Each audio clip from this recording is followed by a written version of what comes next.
Hello and welcome to Defence Watch. This program is not about Osama bin Laden, but about selecting an aircraft. To examine these issues are Ajay Prasad, former Defence Secretary, and incidentally also the Aviation Secretary later, Pushpinder Singh Chopra, a military historian, also an aviation expert, and Air Marshal V.K. Bhatia, former CNC Western Air Command, who also commanded two other Air Force commands. Welcome. Let me start with you. Pushpinder, now along with this MMRCA deal 126, in fact, the joke at one time was that you sign the 123 civil nuclear agreement and then you'll get the 126, but so far it hasn't happened. What else comes with the 126 in terms of technology transfer and offsets? I think this is a very important point. I think we were not talking 126 per se. We're talking about a new generation aircraft, not only to fill the gap, but actually become a kind of a base upon which we must build our future own capabilities.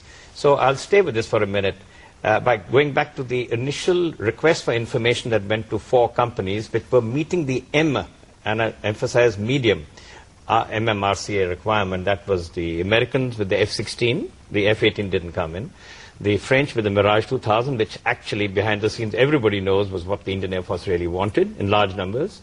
It done very well for the Indian Air Force. The Swedish Gripen, that is a very new 4th generation aeroplane and about the same class. And then the MiG-29, which was being developed into what we now call the MiG-35. So that was, they selected these 4, sent out the request for information, got the information, and then there was a 2-year gap. And when they sent out the formal request for proposal, as Mr. Ajay Prasad said, that included some others. And again, as But can we come back to the question of offsets and transfer of technology? What kind of technology are we, whoever out of the 2 or anybody else who comes in later, what kind of technology transfer will this deal I think bring it's along? knowledge. It's really knowledge, not only to build the aeroplane, that you'll get the license, you'll get the know-how, you'll get know how to build aeroplanes like we've done in the past with the Jaguars and so on. But it was really to go beyond into the next generation. Ajay, you have dealt with offsets a great deal in the Defence Ministry. What kind of offsets are there in the MMRCA? I'm told it's up to 50%. See, these, according to the Defence Offsets Policy, it is now laid down that for any purchases which are over 300 crores in value, and this is very well above that kind of a limit, a minimum offset of 30% is there. Beyond that, it is to be negotiated at the time when the final price, etc., is negotiated. Isn't it 50% for this? In the MMRCA. MMRCA. In the case of MMRCA, it's there. I'm saying the policy says a minimum of 30%. Right. A minimum. Now, what it can take different forms, the fulfilling of the offset obligations.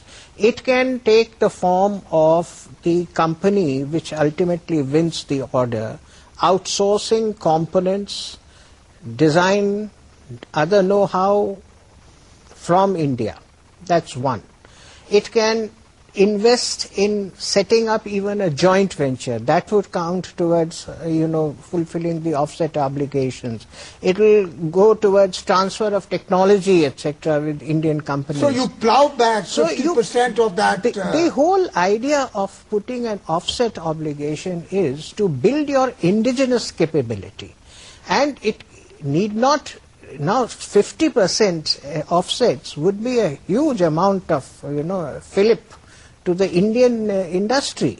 And it need not all be in aviation alone. It depends on your capacity to absorb that kind of, obligation. It could be in other related sectors also. So the whole industry, whether it is aviation, it could be civil aviation, it could be other things, they would all get an opportunity to grow. Air Marshal, so eventually what do you think you will get out of this contract, or once the aircraft come, whether it's the Eurofighter or the Rafale, what else is India going to get?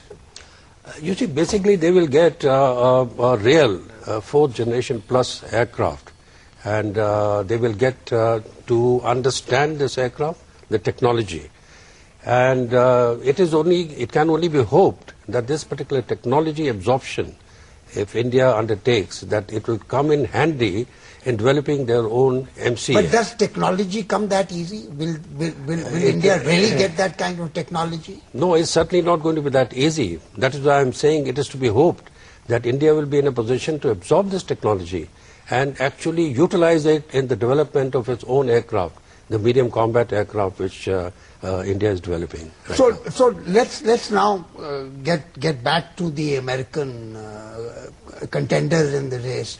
Do you think, Ajay Prasad, this date today, there is any chance for the F-18, as Marshal Bhatia mentioned, that he was in fact expecting the F-18 to be also shortlisted?